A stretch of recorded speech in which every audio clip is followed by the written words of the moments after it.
Assalamualaikum warahmatullahi wabarakatuh. Waalaikumsalam warahmatullahi wabarakatuh. Bismillahirrahmanirrahim.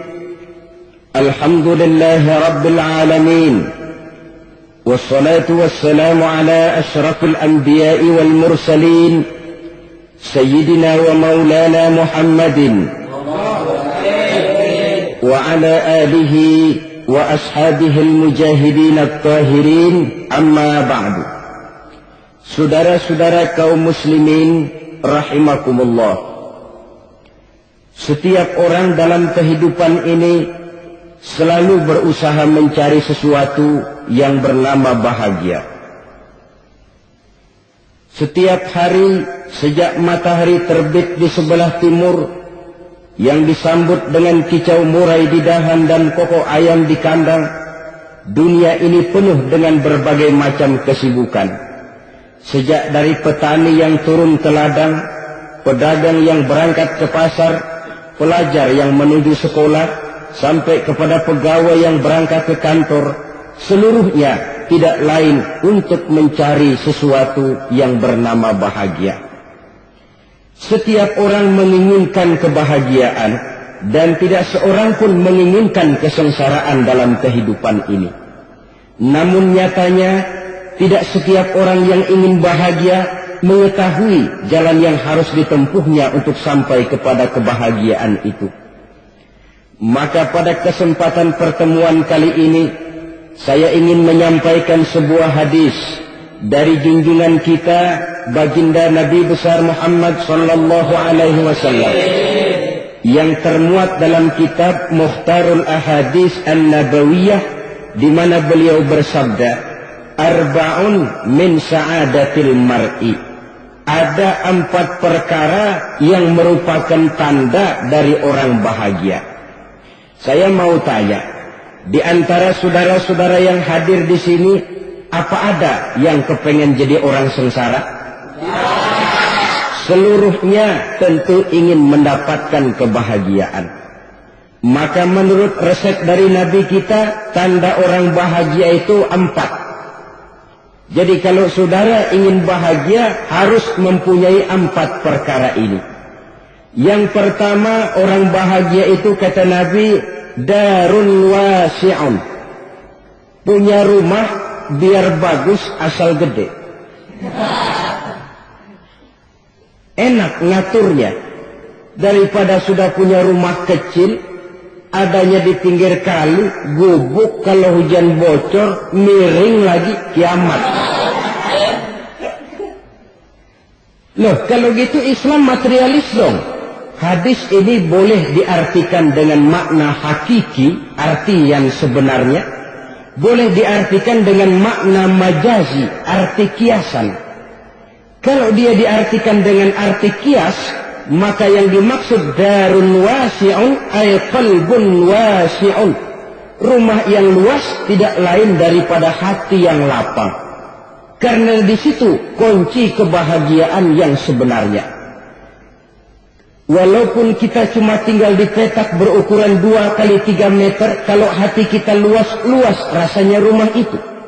Tapi biar rumah kita halamannya saja puluhan ribu hektar, ada kolam renangnya, kamar tidurnya tidak lagi terhitung. Kalau hati yang menempati rumah itu sempit, maka akan terasa sempit jugalah rumah itu. Tempat bergantungnya tidak lain adalah hati. Marilah kita mencoba melihat berbagai pandangan orang tentang bahagia ini. Ada orang menyangka bahwa bahagia itu kalau dia mendapatkan harta yang sebanyak-banyaknya. Siapa yang banyak harta, dialah raja. Apa yang dia mau, seluruhnya bisa dibeli. Keamanannya, dia bisa menyewa petugas. Seluruh fasilitas untuk menyenangkan kehidupannya bisa dibeli. Pendeknya, hartalah segala-galanya dalam kehidupan. Sampai ada pepatah mengatakan, inna darahima fil amakini kulliha taksur rijala mahabatan wa jalala. Sesungguhnya harta, dinar, dirham, uang di mana-mana selalu bikin hebat orang yang memilikinya. Coba lihat, orang yang punya duit sama yang enggak punya duit, jangan gaya hidupnya, gaya jalannya aja lain. Wahia lisanun liman arada fasahatan, wahia silahun liman arada qitala. Uang adalah senjata yang paling ampuh bagi orang yang mau pergi perang, dan lidah yang paling fasih bagi orang yang mau bicara. Kalau bicara dengan lidah macet, cobalah bicara dengan harta, lancar. Sampai ada pepatah demikian, segalanya bisa diatur dengan harta. Maka di kalangan orang yang berpandangan semacam itu, seluruh kegiatan hidupnya hanya terfokus kepada bagaimana mengumpulkan harta yang sebanyak-banyaknya. Tidak peduli halal haram, tidak kenal sore pagi siang dan malam, tidak sempat sujud, jauh dari agama, jauh dari kehidupan yang bersifat ruhaniyah, jauh dari Allah dan sebagainya.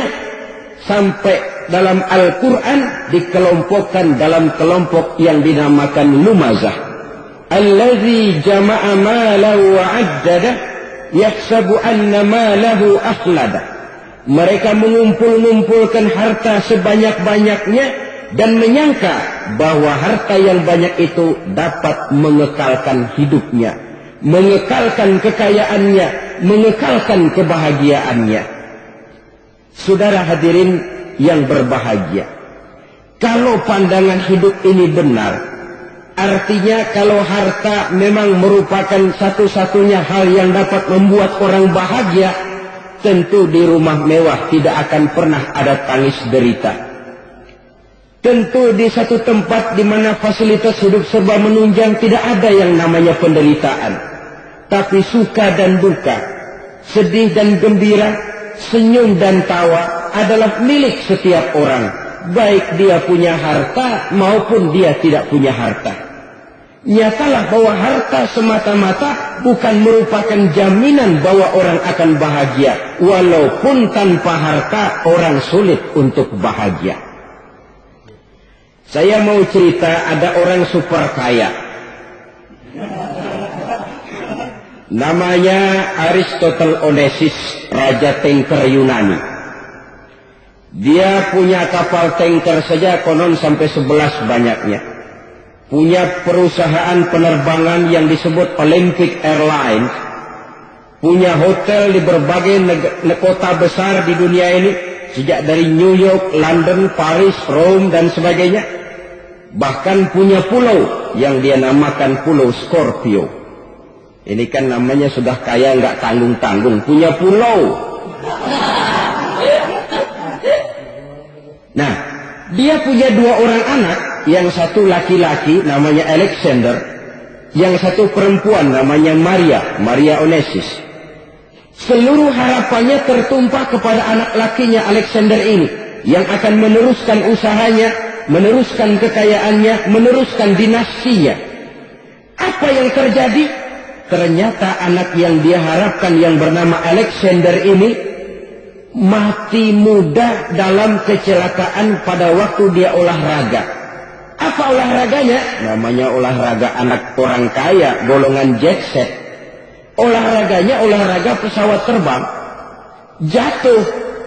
Ya, nggak kakungut, habis mati. Tinggal satu anak perempuannya, Maria Onassis. Tapi anak perempuan ini juga malah urakan. Terakhir dia pacaran, bahkan kemudian kawin sama orang Rusia. Rupanya Aristotle Onassis ini broken. Kekayaannya yang berlimpah ruah, perusahaannya yang begitu banyak, siapa yang akan meneruskan?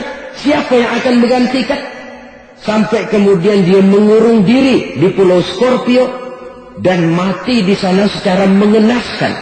Seorang multi-jutawan, seorang yang super kaya, mati menyendiri di pulau sepi. Ibarat kata pepatah, anak ayam mati di lumbung. Bukan kekurangan makanan, keurugan makanan. Begitu kehidupan Aristotle Onassis. Dan banyak orang-orang yang sudah demikian kaya sampai dibingungkan oleh kekayaannya sendiri. Telusurilah kehidupan David Rockefeller misalnya, Henry Ford misalnya, Adnan Khashoggi misalnya, multi jutawan yang kadang-kadang dibuat keder oleh kekayaannya sendiri. Pantas ketika Imam Ali ditawarkan orang, "Ya Ali, kalau kepadamu disuruh pilih ilmu atau harta, kau pilih mana?" Ya jelas pilih ilmu dong. Kenapa? Pertama, ilmu kalau kita berikan kepada orang lain tambah. Tapi harta kalau kita berikan kepada orang lain kurang. Saudara punya uang 10.000, dibagi orang 5.000, jelas uang saudara berkurang. Tapi saudara punya ilmu diberikan kepada orang lain bisa, saudara pun makin mantap. Tidak lantas jadi bodoh karena ngajarin orang. Saudara bisa Fatihah, lalu mengajarkan orang Fatihah. Orang bisa, saudara pun makin hafal. Tidak lantas setelah diajarin orang ilmunya hilang. Begitu datang dia minta orang, "Tolong ajarin saya Fatihah." Udah habis, nggak ada.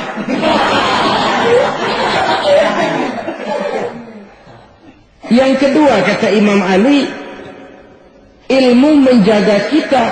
Kalau harta kita yang harus jaga. Makin banyak ilmu makin terpelihara diri seharusnya.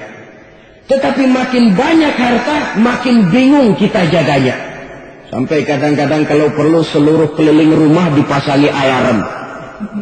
Belum cukup disewakan anjing besar-besar, pasang di depan pintu, awas anjing galak.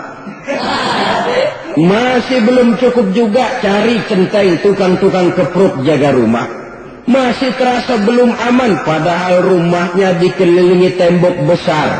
Di balik tembok ada pintu-pintunya tebal. Di balik pintu itu terbuka masuk kamar, kamar pun ada pintunya pun kuat. Masuk ke dalam kamar ada lemari, lemarinya pun pintunya kuat, dikunci, kuncinya pun kuat. Tapi tahap seluruhnya yang timbul cuma sekedar was-was saja. Kesimpulannya sekali lagi, tanpa harta orang memang sulit untuk bahagia. Tapi harta semata-mata tidak merupakan jaminan orang akan bahagia. Dengan hati yang luas, itu modal utama untuk mencapai kebahagiaan hidup. Orang yang hatinya luas, saudara-saudara, punya hati yang lapang, melihat kenyataan hidup ini, dia bersyukur senantiasa kepada Allah. Lantas tidak timbul hasud dan iri hatinya. Oleh karena itu, jiwanya selalu lapang. Kalau tidak, cupik hati namanya.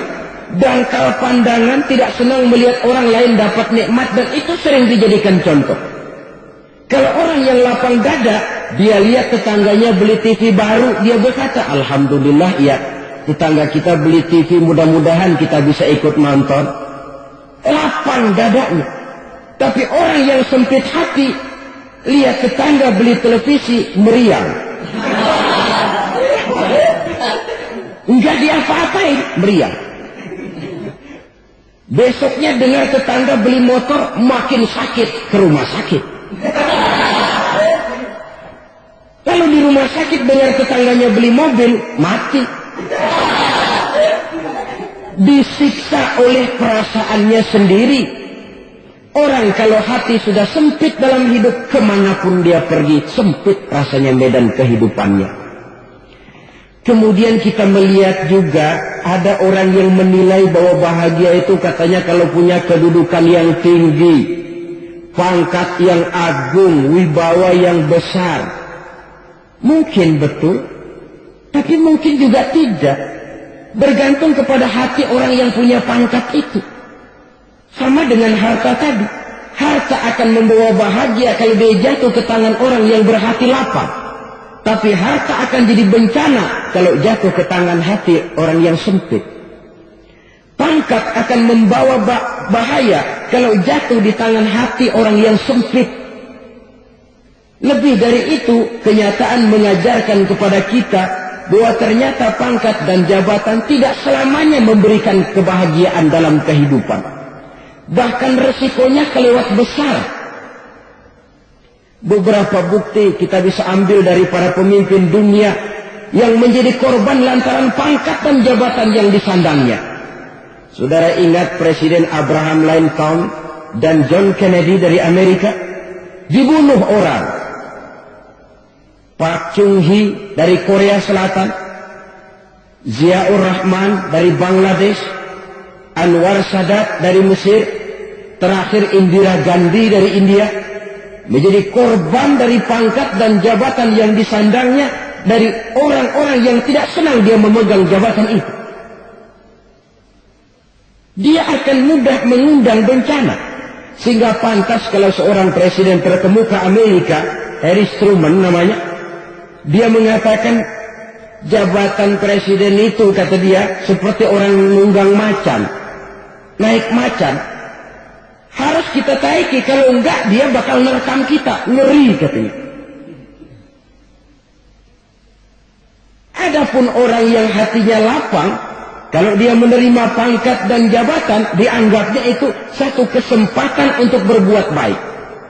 Tapi orang yang berhati sempit, menerima pangkat dan jabatan, bukan kadang-kadang menerima, malah berusaha setengah mati mencapai dengan segala cara. Kalau perlu jilat atas, jilat atas. Jadi golongan sumuhun dawu. Jadi kelompok kulon nuwun, yes sir, yang kerjanya cuma oke bos. Kalau perlu jilat atas, jilat atas. Kalau perlu injak yang bawah, injak yang bawah. Perlu sikut kiri kanan, sikut kiri kanan. Yang penting pangkat dapat, jabatan dapat.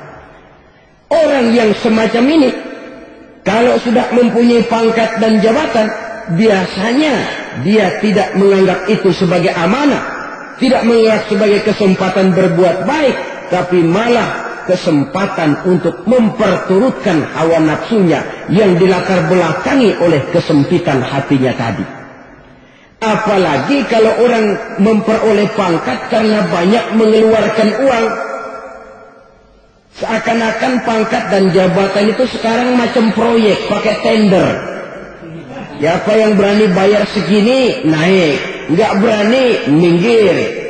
Padahal logikanya, kalau orang mencapai satu jabatan karena banyak mengeluarkan uang, hampir bisa dipastikan bahwa setelah jabatan itu dia pegang, langkah pertama yang akan dilakukannya ialah berusaha bagaimana uang yang dia keluarkan supaya kembali. Ya paling kurang pulang modal dulu dong. Soal mikirin rakyat, soal nanti, tapi ini modal harus pulang. Itu celakanya kalau orang memperoleh pangkat dan jabatan cuma karena banyak mengeluarkan uang. Jarang orang yang mempunyai keyakinan dan pandangan bahwa pangkat dan jabatan merupakan amanah. Jadi sekali lagi, pangkat dan jabatan mungkin saja membawa kebahagiaan kalau jatuh ke tangan orang yang berhati lapang. Tapi bisa jadi bencana kalau dia jatuh ke tangan orang yang mempunyai hati yang sempit. Terus lagi-lagi stresnya hati yang lapang. Lalu sebagian orang, saudara, ada yang berpandangan katanya bahagia itu kalau jadi orang terkenal, mempunyai popularitas, menjadi idola di kalangan remaja, di kalangan orang tua, di segala lapisan masyarakat. Padahal makin populer orang, makin terikat dia. Ya kalau macam kita ini kan nggak punya nama, nggak populer, tengah malam buta mau nongkrong di warung Tegal aman. Tapi pangkat, jabatan, kedudukan, popularitas menyebabkan kita diikat dengan berbagai macam peraturan. Cuma mandi sama ke WC saja yang nggak dikawal.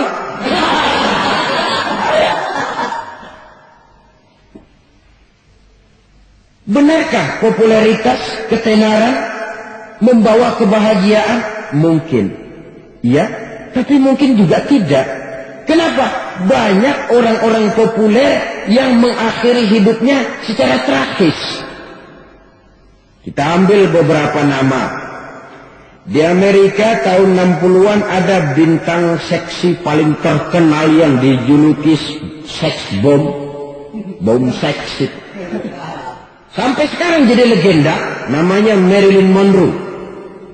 Singkatan dobelnya itu inisialnya MM, Marilyn Monroe. Terkenal, top, sampai dia mati tahun 62, namanya sekarang masih saja dibicarakan orang. Kenapa dia bunuh diri? Tidak punya hartakah dia? Banyak. Kurang populerkah dia? Seluruh dunia mengenalnya. Sejak rakyat kecil sampai pejabat tinggi dia punya hubungan. Kenapa? Jenuh. Dia terlahir dalam keadaan yatim. Setelah itu tidak lama dia berangkat remaja, ibunya meninggal. Pindah dari wanita asuh ke wanita asuh sampai 12 orang ibu angkatnya. Dan kekecewaan yang paling parah, setiap laki-laki yang dekat dengannya hanya seperti kapal berlabuh. Datang dan pergi silih berganti, padahal dia merindukan seseorang yang bisa melindungi hidupnya. Dia rindukan itu dan dia tidak pernah menemukan. Itu yang akhirnya menyebabkan dia minum pil tidur kelewat dosis, minum obat tidur kebanyakan, ya tidur terus sampai sekarang.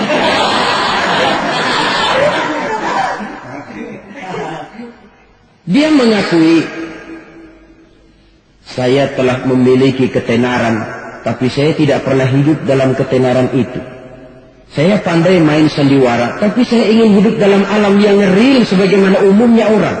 Itu yang dia rindukan. Menyusul jejak yang namanya Marilyn Monroe ini, Billie Holiday, saudara kenal tentu, di rumah sakit dirawat. Dia juga minum obat overdosis, mati lagi. Jimi Hendrix minum obat tidur overdosis kelewat batas, mati lagi. Lalu yang menghanyutkan diri di danau, Janis Joplin dan Brian Jones. Ini orang-orang populer, orang-orang terkemuka yang mengakhiri hidup secara tragis, bukan karena tidak terkenal, mungkin karena sudah saking terkenalnya. Contoh paling belakangan, Bruce Lee. Wah, ini tukang-tukang keprok tentu kenal siapa dia. Sampai sekarang pun tabir kematiannya masih merupakan misteri. Dan yang masih hidup juga menunjukkan gejala yang aneh. Michael Jackson, rumahnya di Beverly Hills itu dijaga sedemikian rupa, dan dia selalu curiga kepada setiap makanan harus steril, bersih dari segala macam kimia. Kemana dia pergi, itu tukang-tukang keprok sudah selalu menjaga dan mengawal, dan dia seakan takut menunjukkan mukanya yang asli. Hingga kalau tampil ke tengah di luar show, dia kadang memakai pakaian yang tidak menunjukkan dia yang sebenarnya, takut dikenali orang. Ternyata popularitas sering jadi momok yang meracuni kehidupan manusia. Oleh karena itu, benarlah junjungan kita pada saat beliau mengajarkan orang akan bahagia kalau dia mempunyai hati yang lapang. Nah, sekarang masalahnya untuk mendapatkan hati yang lapang, caranya bagaimana? Kita kembali kepada konsep Quran. Allah mengajarkan, ala inna bi dzikrillahi tatmainnul qulub. Ketahuilah bahwa dengan banyak mengingat Allah, hati akan tenang, jiwa akan lapang. Dengan kata lain, dekat dengan agama, merasakan kehadiran Allah dekat dalam hidup, itu muara pertama untuk mencapai hati yang lapang. Ala inna bi dzikrillahi tatmainnul qulub. Jangan macam orang sekarang ingin mendapatkan ketenangan lalu tapak di puncak gunung, di gua-gua, di tempat sepi. Iyalah kalau nggak ada ular.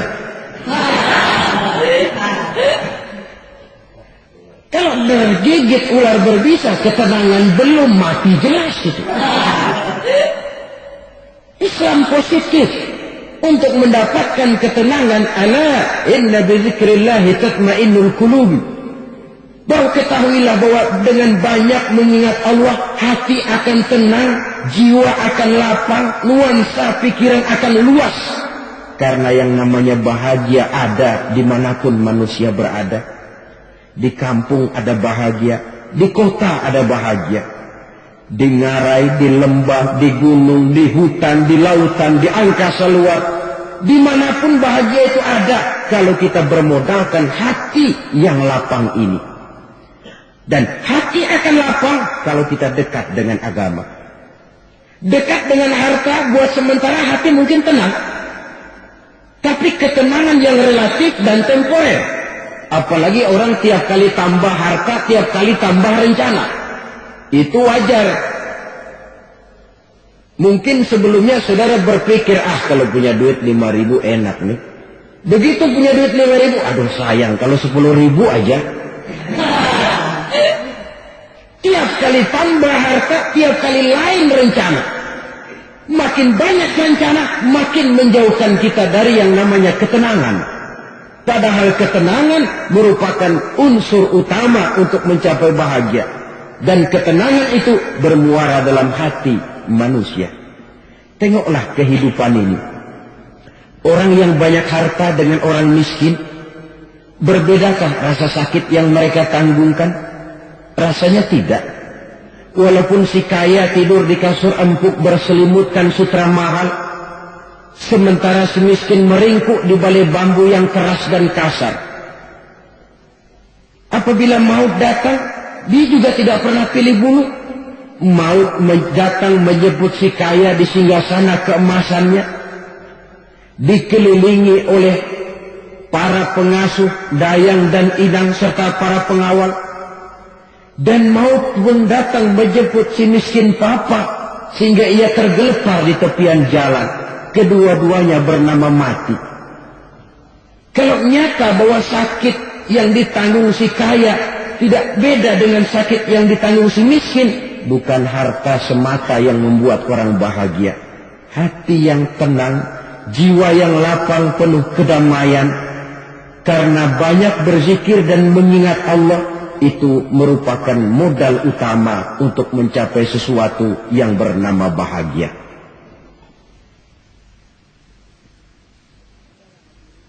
Saudara hadirin yang saya hormati, inilah yang pertama dari 4 ciri yang digambarkan oleh Nabi tentang tanda-tanda orang bahagia. Dan harus berangkat dari yang pertama ini, hati yang lapang. Ini yang harus kita miliki lebih dahulu. Baru nanti akan menyusul kepada poin yang ketiga, kedua, dan selanjutnya. Sebab kalau hati sudah terisi dengan jiwa yang lapang, seluruh persoalan insya Allah akan bisa kita atasi dengan sebagaimana mestinya.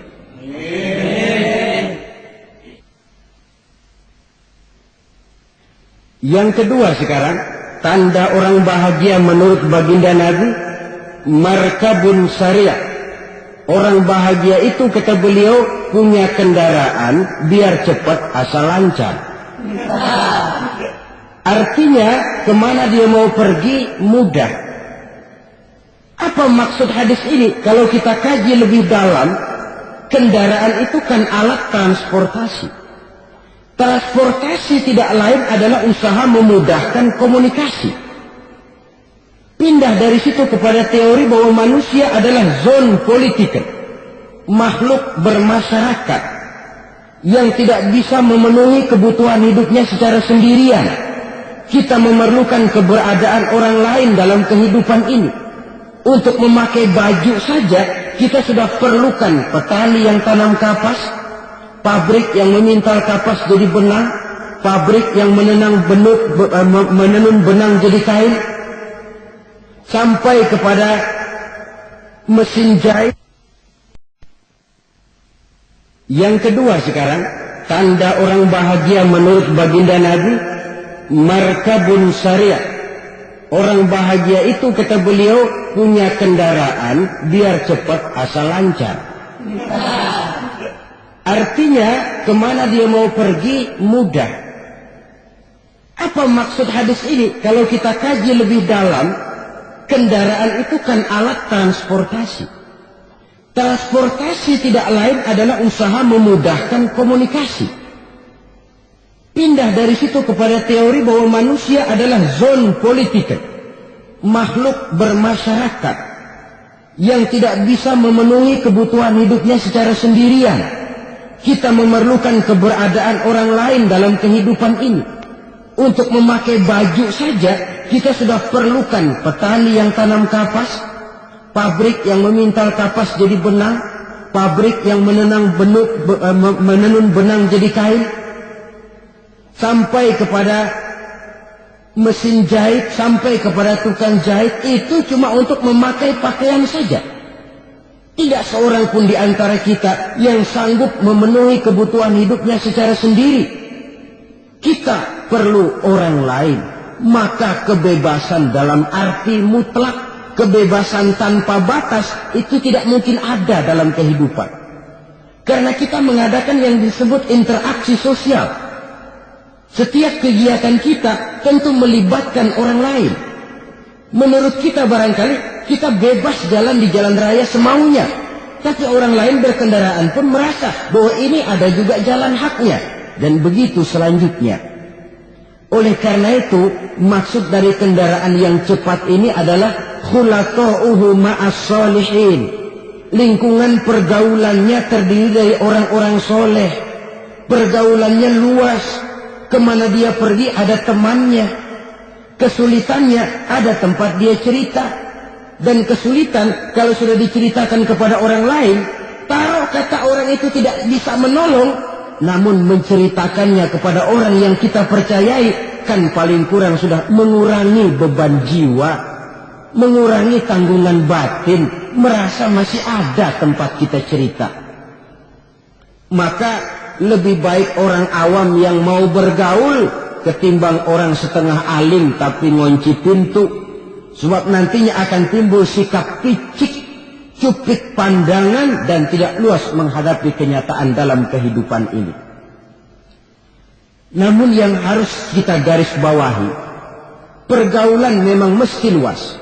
Namun jangan sekali-kali lupa bahwa pergaulan sangat besar pengaruhnya dalam ikut membentuk kepribadian manusia. Sehari-hari bisa kita bilang, kalau kita dekat sama tukang minyak wangi, sekalipun nggak dibagi minyaknya, baunya tentu dapat. Betul? Tapi dekat sama tukang elas, walaupun nggak kena apinya, asapnya mesti kena. Kalau Syauqi mengatakan lebih jelas lagi, man asyaral asrafa asya musarrafan wa muasyiral anzali ghairu musarrafin. Awalam taral jildal hakira muqabbalan bisagri lamma sara jildal mushaf. Siapa yang bergaul dengan orang mulia, dia bakal ikut menjadi mulia. Tapi siapa yang berteman dengan orang hina, dia tidak bakal ikut menjadi mulia. Tidakkah kau lihat, kata Syauqi, kulit kambing yang hina pun dicium orang ketika menjadi kantong Quran. Kulit kambing hina, kalau dia sendirian gak ada yang mau cium. Tapi begitu dia bergaul dengan Quran, menjadi kantong Quran, dipakein minyak wangi, ditaruh di tempat yang tinggi, mau diambil dicium dulu, dibawa dengan penuh hormat dan hati-hati. Kulit kambing yang hina lantaran berteman dengan Quran, numpang mujur. Tapi coba lihat kalau kulit kambing berteman dengan kayu, jadi beduk, habis. Zohor dikemplang, asar dipukul. Itu pun sedikit saja, cuma salah milih teman. Yang temannya Quran dihormati orang, yang temannya kayu lantaran jadi beduk, gelap-gelap subuh orang udah kemplangi.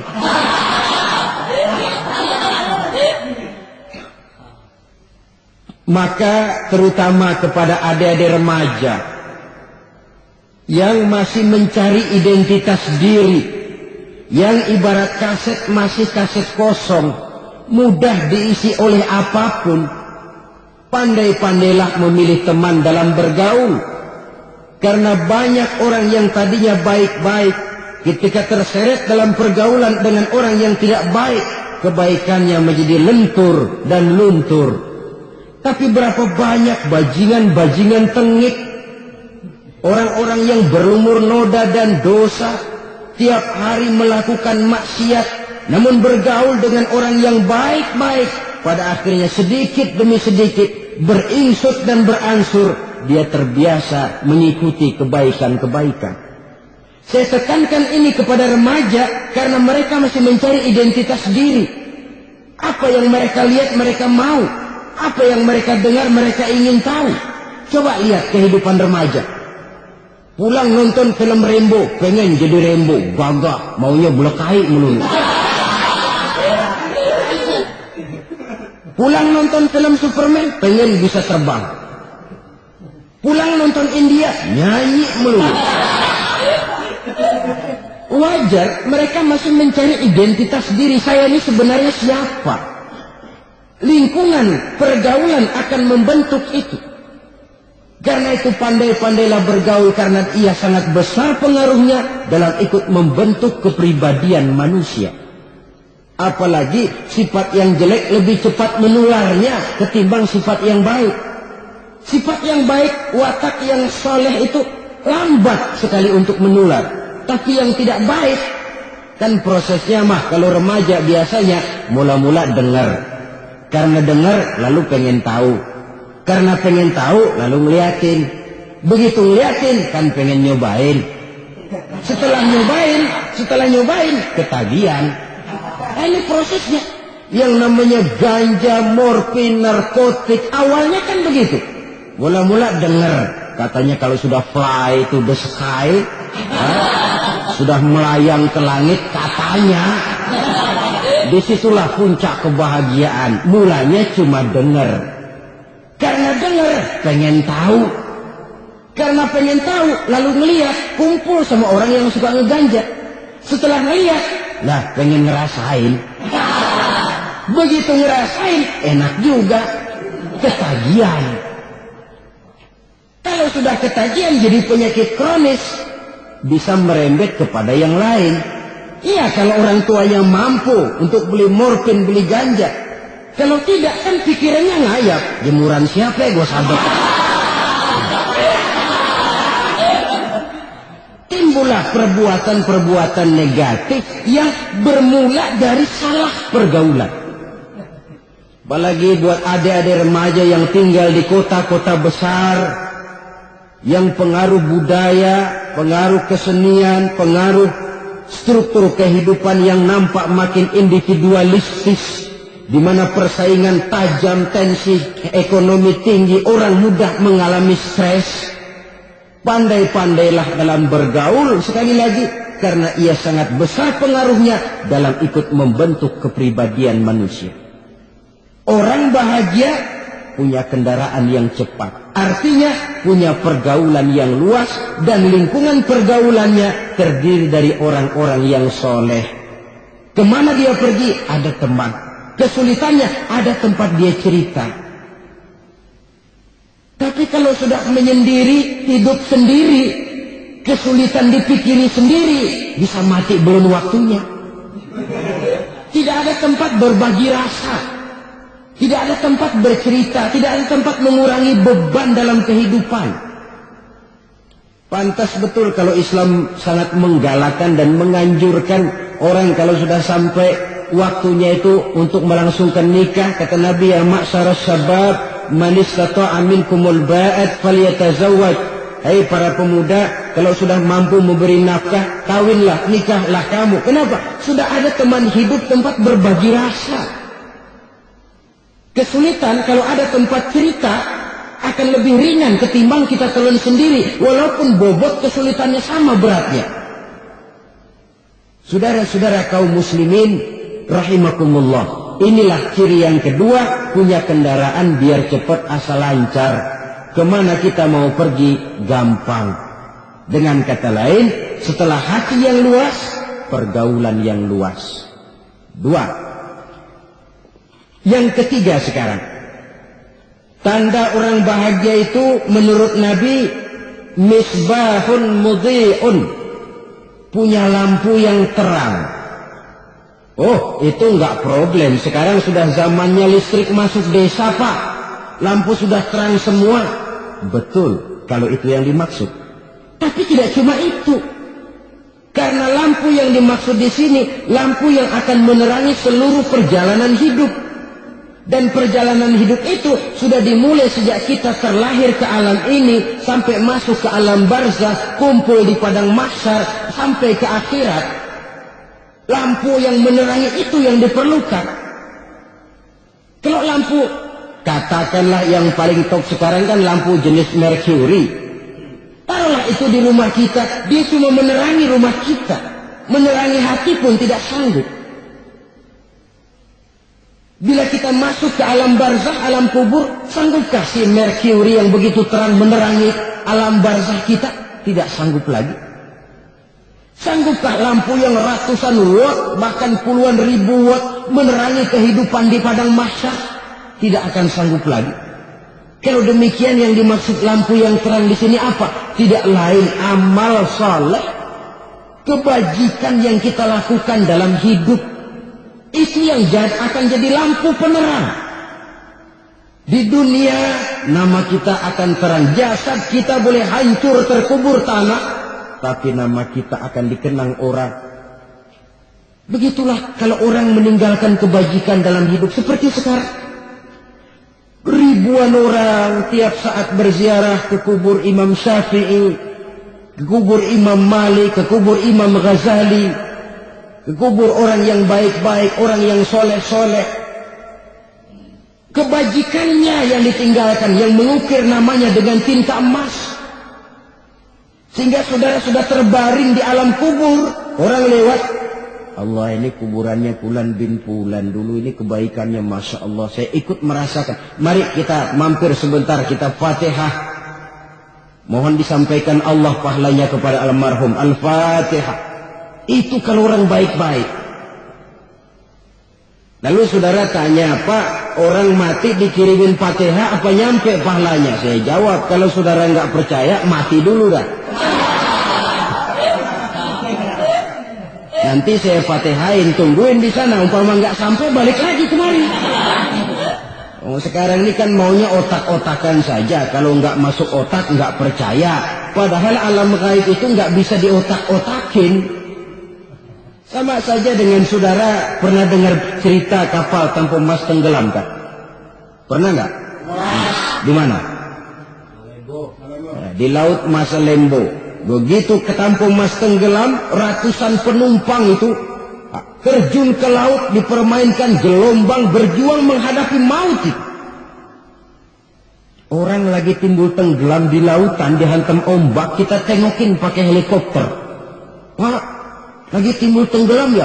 Iya, tolongin. Jangan khawatir Pak nih, saya kirim intan Pak, harganya 10 juta. Kira-kira orang yang timbul tenggelam di laut senang nggak? Kan mahal toh intan 10 juta. Kenapa dia nggak senang? Karena intan 10 juta dalam kondisi seperti itu tidak sanggup menyelamatkan dia. Dia akan girang kalau dikirimin ban mobil bekas, dikirimin papan terentang atau bambu. Intan yang 10 juta dia nggak girang. Ban mobil bekas yang 1000 perak, tuh pegang, itu yang dia girang betul. Inilah sebabnya Nabi berkata, mal mayyitu fi qabrihi illa kal ghariqil mutaghawwis. Orang yang meninggal di alam kuburnya seperti orang timbul tenggelam di lautan. Yantaziru da'watan min ahli, menunggu doa dari keluarganya yang masih hidup. Duh, bapak saya sudah meninggal, saya sayang benar sama dia. Kirimin kulkas ke kuburannya Itu sama saja dengan tadi orang tenggelam di lautan dikirimi intan yang harganya 10 juta, tidak sampai. Begitulah kalau kebajikan yang kita tinggalkan dalam hidup, sudah mati pun kubur kita masih diziarahi orang. Tapi kalau jahat yang kita tinggalkan, boro-boro lah orang mau doa lewat dekat kuburan kita juga serem. Tuh bajingan no, dulu mati dipendam di situ tuh. Jangan lewat situ, ntar kesurupan, jangan. Lewat saja orang ngeri. Konon lagi membacakan Fatihah dan mengirimkan doa. Hidup pada hakikatnya adalah kesempatan untuk berbuat baik. Maka sekali kesempatan itu diberikan, manfaatkan dengan sebaiknya. Sebab kesempatan kedua tidak akan pernah ada. Kesempatan berbuat baik di sini, di akhirat sudah pembalasan namanya. Sekali kesempatan itu dicabut, dia tidak akan pernah dikembalikan lagi. Kata Iqbal, hidup tidak mundur ke belakang, Bung. Berhenti diinjak orang, mundur hancur. Tidak ada kata mundur dalam hidup ini. Berhenti diinjak orang, mundur kecebur. Tidak ada kata lain, harus maju dalam kehidupan, dalam artian yang positif. Hidup adalah kesempatan untuk mengumpulkan kebajikan yang sebanyak-banyaknya. Di situ nilai daripada manusia. Sekarang ini memang nggak kelihatan kok, orang yang banyak pahala sama yang banyak dosa nggak kelihatan kok. Barangkali kalau habis bikin dosa palanya pada benjol, mungkin orang takut sama dosa. Tapi sekarang sama saja. Orang yang banyak dosa dengan yang nggak banyak dosa jalan bareng dari belakang, sama, nggak kelihatan beda. Tapi ada waktunya di mana pahala memegang peranan, di mana dosa diperlihatkan. Sama saja kalau kita bawa mobil siang, lampu kan nggak begitu berfungsi. Apa lalu bilang, alah ini lampu berat-beratin, copot-copotin aja dah. Tidak perlu begitu. Kenapa? Pada suatu saat malam senja akan datang. Bila matahari terbenam, senja pun datang, gelap mulai merayap, disitulah baru terasa perlunya lampu. Pahala begitu. Sekarang orang yang nggak ada pahalanya nggak kelihatan dalam kehidupan. Tapi pada suatu saat senja kehidupan akan datang. Ajal merenggut nyawa, malam merayap, dan hidup mulai diliputi kegelapan di alam barzakh. Dikala itu kalau nggak punya lampu, alangkah malangnya kita. Sebab amal yang baik, kata Nabi, di alam barzakh itu akan diciptakan menjadi perempuan yang cantik menemani kita. Amal yang jahat akan menjadi orang yang paling jelek nemenin kita. Udah di tempat gelap yang nemenin jelek.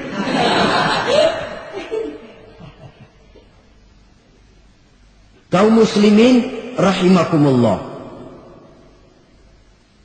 Kalau demikian masalahnya, tergantunglah kita pandai memanfaatkan waktu. Al-waktu kasaif, waktu itu cepat sekali. Yang namanya waktu itu tahu-tahu. Tahu-tahu udah tahun 87. Tahu-tahu udah begitu. Tahu-tahu yang kemarin anak-anak, sekarang udah pada punya anak. Tahu-tahu saja itu. Begitu cepat waktu berlalu.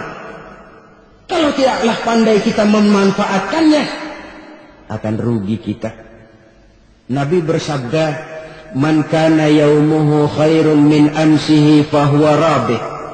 Barang siapa yang hari ini lebih baik daripada hari kemarin, itu orang untung. Hari ini lebih baik daripada kemarin. Bulan ini lebih baik dari bulan kemarin. Tahun ini lebih baik dari tahun kemarin. Itu orang yang beruntung. Tahun kemarin sembahyangnya maghrib doang, sekarang udah tambah isya. Tahun kemarin cuma Idul Fitri aja ngancem bener, sekarang udah tambah Jumat, lalu tambah lagi maghrib, tambah lagi isya, dan selanjutnya. Hari ini lebih baik daripada kemarin, itu orang yang beruntung. Wa man kana yaumuhu mislu amsihi fahuwa khasir. Lalu barang siapa yang hari ini sama saja dengan hari kemarin, itu orang rugi. Hari ini sama dengan kemarin, rugi itu. Bulan ini begitu, bulan kemarin begitu, juga tahun ini begitu, tahun lalu juga begitu. Rugi itu orang. Rugi apa? Rugi umur. Umur tambah, amalan gak pernah tambah. Dan saya pikir lebih merupakan azab ketimbang nikmat kalau orang dikasih panjang umur cuma untuk numpuk dosa. Mending mana? Panjang umur banyak dosa sama pendek umur dikit dosa. Mending mana? Mending mana? Ya, paling mending tentu panjang umur banyak pahala. Tapi kalau tidak, sekali lagi, lebih merupakan azab ketimbang nikmat kalau orang diberikan panjang umur tapi cuma untuk sekedar menumpuk dosa. Kehilangan kesadaran bahwa dunia bukan terminal akhir dari suatu perjalanan. Dia cuma halte di mana kita berhenti sebentar untuk menuju kepada terminal yang hakiki. Saudara-saudara kaum muslimin rahimakumullah, inilah lampu yang akan menerangi kehidupan. Amal yang kita lakukan di dalam kehidupan. Jadi yang dimaksud dengan lampu yang terang, kebajikan yang kita kerjakan dalam hidup. Nah, setiap orang di awal tadi saya bilang ingin bahagia. Bahagia itu kan hakikatnya kumpulan senang dan selamat. Senang, selamat. Apa bedanya? Senang tapi tidak selamat, nggak bahagia. Selamat tapi nggak senang, nggak bahagia orang. Contoh, kalau orang korupsi, duitnya banyak, senang dia, tapi keselamatannya. Ada tentara baris di samping rumahnya udah bingung, padahal tentara latihan. Tentara cuma latihan dia bingung. Senang, tapi karena keselamatannya tidak terjamin, dia tidak bahagia. Sebaliknya pegawai negeri jujur benar cuma segaji-gajinya, selamat nggak korupsi, tapi melarat, ya nggak bahagia juga, kurang senang. Kesenangan dan keselamatan untuk dunia saja, ya sekali lagi, kalau cuma sekedar untuk dunia saja, bisa dibeli pakai uang. Bisa dibeli pakai uang. Saudara ingin selamat, bisa dibeli pakai uang. Saudara ingin senang, bisa dibeli dengan uang. Tapi setelah mati, masuk ke alam barzah, habis kekuasaan uang. Nggak bisa lagi beli keselamatan pakai uang. Tidak mungkin lagi membeli kesenangan dengan uang. Di situ pahala yang megang peranan. Makin banyak pahala, makin banyak saham untuk membeli kesenangan dan keselamatan, untuk memperoleh yang namanya bahagia. Dan jangan lupa loh, di alam barzah kita nggak sebentar menunggu datangnya kiamat. Nah iya, kalau kita begitu dikuburin terus kiamat datang, untung. Tapi kalau masih harus 1000, 2000, puluhan ribu tahun yang akan datang, dalam satu penantian yang begitu lama, tanpa saham untuk memperoleh kebahagiaan, satu kemalangan yang tidak ada pernah putus-putusnya. Janganlah tergelincir oleh kebahagiaan sebentar yang menipu dengan mengorbankan kebahagiaan hakiki yang berjangka panjang. Apa artinya senyum sejenak kalau harus ditebus dengan tangis seumur hidup? Biarlah kita minum jamu, pahit memang, getir memang, tapi kan besok badan sehat. Daripada sekarang minum sirup, manis memang, enak memang, tapi bibir pada jontor besoknya. Sirawan, batuk, nggak karu-karuan. Banyak orang tertipu oleh kesenangan yang sebentar. Padahal laisa kullu ma yalma'u zahaban. Belum tentu semua yang berkilat itu emas. Belum tentu semua yang gemerlap itu intan. Karena itu, marilah manfaatkan kesempatan yang diberikan Allah ini untuk mengumpulkan kebajikan yang sebanyak-banyaknya. Yang terakhir sekarang, yang keempat, tanda orang bahagia kata Nabi. Zaujatun salihah. Orang bahagia itu tanda yang keempat kata Nabi, punya istri biar cakep asal taat. Udah surga itu gitu. Cakep taat. Istri kayak gitu, kalau belum mati jangan dikuburin dulu. Sudah cakep taat lagi. Tapi kadang-kadang enggak, udah jelek ngadat melulu. Apa yang mau dipilih? Sebab itu Quran mengatakan istri pakaian untuk suami, suami pakaian untuk istri. Kenapa suami istri diibaratkan pakaian? Alangkah tingginya gaya bahasa Quran ini. Suami istri teman hidup, hidup perjalanan panjang. Sejak kita dalam rahim sudah ada hidup kan di sini.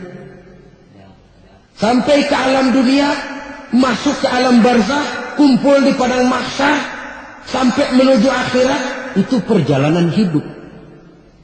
Carilah istri atau suami, teman hidup yang membawa manfaat tidak hanya kehidupan di dunia ini, sampai di alam barzakh, sampai di padang mahsyar.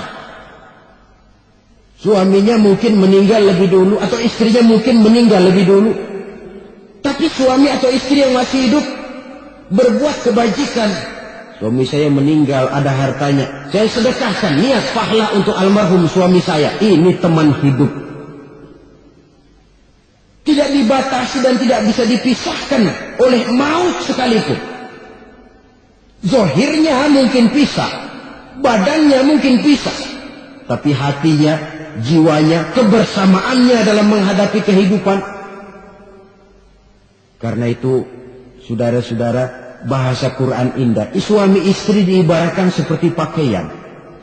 Apa fungsi pakaian? Pertama, pakaian jadi kebanggaan. Artinya, suami harus menjadi kebanggaan istri, istri harus jadi kebanggaan suami. Yang kedua, pakaian itu kan fungsinya menutup aurat. Artinya, sesama suami istri harus saling menjaga kekurangan masing-masing. Jangan malah sesama suami istri saling membongkar rahasia dan aibnya sendiri-sendiri. Istrinya diceritain jeleknya di mana-mana, atau suaminya dibongkar rahasianya di pasar umum. Itu sudah tidak lagi berfungsi sebagai pakaian.